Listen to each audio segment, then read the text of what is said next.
So I'm going to talk about something that could be a bit subtle or may take a minute to sort of dial into what I'm getting at.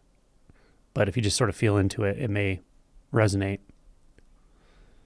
That is that we can lean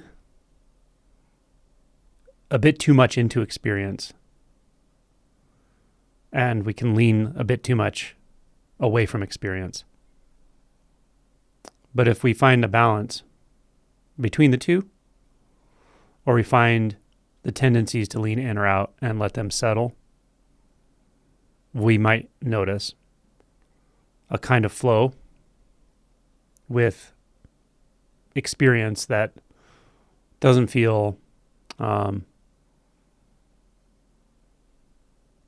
uncomfortable in the way that life as usually lived feels uncomfortable.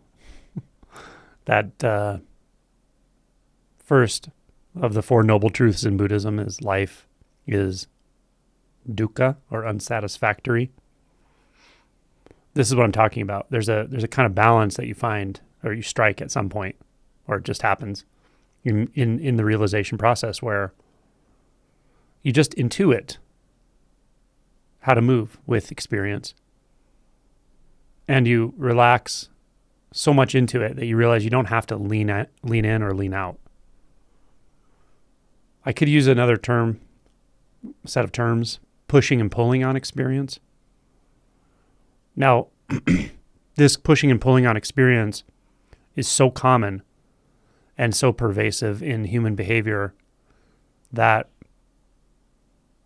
we can go our entire lives and not even realize that we're doing it. With awakening, we have an opportunity to start to recognize that it's happening. When I did this interview with Kevin Shanalek on his fetter approach, he mentioned that after the first 3 fetters fall, which is essentially what I would call awakening, 4 and 5, which are desire and ill will, or I might call them desire and aversion in this context, he said those are so strong that even with that first awakening, they're not weakened at all. In fact, they don't get stronger, but they may feel stronger. They may feel more intense because now you're aware of them as such. This tendency to push and pull on experience. So hold this lightly, like what I'm going to say.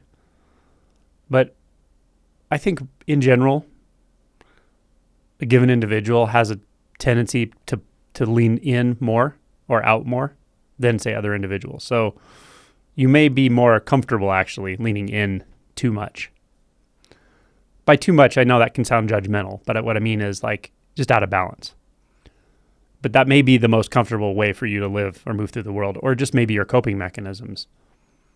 On the other side of things, you may be someone who leans out more, right? And that feels more natural to you, or more safe, or more, not natural so much, it feels more like who you are when you don't examine who you are. And more like the habits that seem to work for you, yeah? So I'm just going to give broad brushstrokes on these. Again, hold it lightly.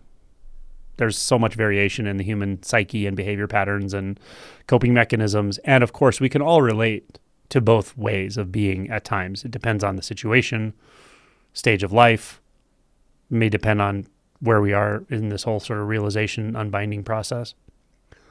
But we can all relate to both of these, certainly. And again, certain people just have more of a tendency to do one or the other. So leaning in, it has the feel of grasping, right? Like leaning to grasp, pull something toward you. Sometimes it expresses as like FOMO, fear of missing out. It can express as competitiveness. It can also be leaning forward to push away. The pushing and pulling kind of are also in the leaning forward. Sort of leaning forward almost like with a kind of assertion or aggression to push away that which feels like we don't want it there. It can feel like control. Yeah. someone who does this more may be more comfortable with the emotion anger than, say, someone who leans out more. You may be a dynamic person. You may be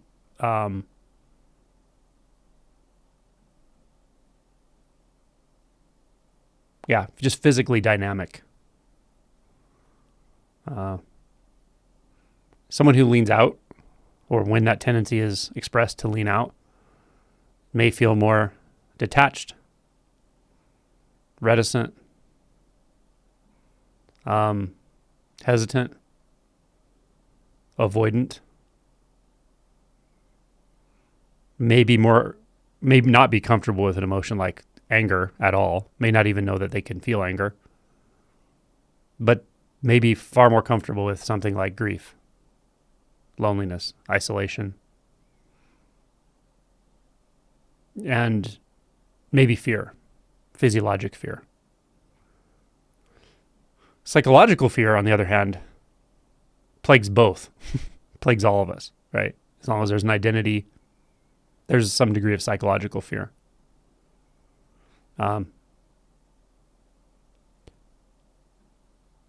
So if you notice these patterns in yourself, it's good, right? If you notice like, oh yeah, I do tend to move into a problem, a challenge, or the unknown. I tend to move into it dynamically, tend to take control of something or grasp something or assert my own self or dominance into something, into a situation, and you may do this in one area of your life, by the way, and in another area of your life, you may do quite the opposite. This happens a lot with the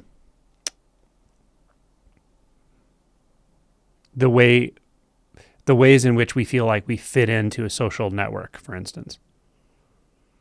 We may, this comes from evolutionary psychology, which people have different opinions on, but I think it has something to offer, certainly. That we evolved in troops of 25 to 50 primates or whatever, a couple dozen to a few dozen primates. And that was our group, our clan, our family. And we were very tight. And to be ostracized from that group meant death, literally, right? You wouldn't want to be wandering along in the jungle alone and come upon a group of primates that's not your family. It could be very dangerous. So being ostracized, shunned, kicked out of a group would have serious psychological implications because it has serious physical implications for a mammal, right? Mammals having the tendency to bond and so forth. So, and if you extrapolate that into the world we live in today, it's very confusing to the psyche because you may have a high status in your group when you're at home, if you're a parent maybe or whatever, or in your friend group. And then you get on the subway and you have zero status. Or you go to work and you have no status or low status or who knows. But it's very confusing to the psyche actually because we are kind of wired to know where we sit, where we fit in our group, in our clan and so forth. So I just wanted to use that model a little bit to kind of point out that in certain areas, we may have very different coping mechanisms and behavior patterns, and even our sense of belonging, our sense of needing or already having validation may change 5 times in one day. It's very confusing to the psyche. So I think that underlies a lot of anxiety, perhaps depression, feelings of isolation, certainly discord with others and so forth. But those are all different environments in which you might be able to investigate, like, in this environment, what do I do? How do I assert myself, or how do I not assert myself? Do I try not to be there? Maybe when you're at home, you have a strong central role in your environment and your family and so forth. Personality is on display and everybody knows who you are and you don't hide anything. And then you go to work and you're quiet as a mouse, or you just try to hide or not interact, or who knows, right? There are many different variations of this. So yeah, and actually the fact that we probably do switch roles at times, we lean in sometimes, we lean out sometimes, also confusing to the psyche and has a kind of feeling of instability, right? Don't know who I am, don't know where I am, don't know where I stand, and a feeling of maybe not having the resources you need, and the feeling of sometimes being helpless in the relative, yeah? So all of these things come into play, and then that's how we hobble together our coping mechanisms to try to make ourselves feel safe, try to make ourselves feel confident we can get and have the resources we need to feel connected with others, our loved ones, our friends, and more casual acquaintances, work associates, and so forth. So we're at this all day long in various ways. So yeah, if we're able to actually see the situations, coping mechanisms, emotions, our internal world and the external world that compel us to either lean in too much or lean out too much, it starts to settle down, meaning we don't feel like we have to lean in, and we don't feel like we have to lean out. We don't feel like we have to perform, and we don't feel like we have to like cease to exist so that others can, right? But that's the extreme on both sides. When we see none of that actually has to happen, then we find the sweet spot. We find this kind of middle way. And it's not just a behavior pattern, and it's not just a psychological state or environment. It's energetic, I find. It's really where deeper insights, like non-dual insight, starts to shine forth in all environments. It's possible, and it can happen. But self-knowledge in the relative is important for this, for sure. Knowing your triggers, knowing your coping mechanisms, working through them, feeling everything you need to feel so that they can finally settle down, realizing you don't need coping mechanisms. Really. You don't. The knowledge and insights that you need to function in this world don't even have to be at a conscious level. The organism knows what to do, for sure. It knows how to function. We get in its way with thought. We get in its way with conceptuality. We get in its way with identity structures. It takes a long time to see this. It can take a long time. There can be quite a long gap between that first insight, first shift, experiencing unbound consciousness, experiencing the infinite I am sense, breaking free of that illusory world of I'm this and I'm not that, and I'm this and I'm not that. I live in time. I never have enough time. I feel separate from everything. And that breaks, that spell breaks, and we experience this infinite sense of being. It's wonderful. But there's a gap in time in our lives between that and actually being able to move fluidly through the world, through most or all life situations, having direct access all the time to that unbound, unborn, undying, non-dualistic immersion that's always here and always available.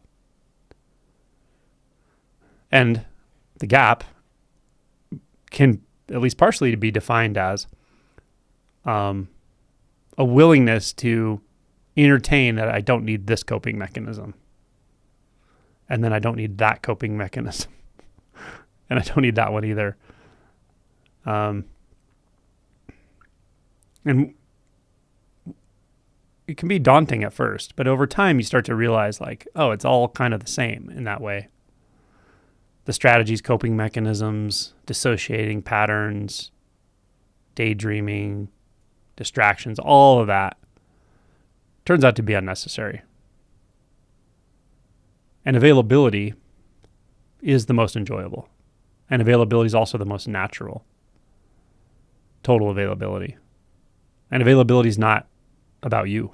It's not something you do. It has nothing to do with identity. It has nothing to do with you as you know yourself.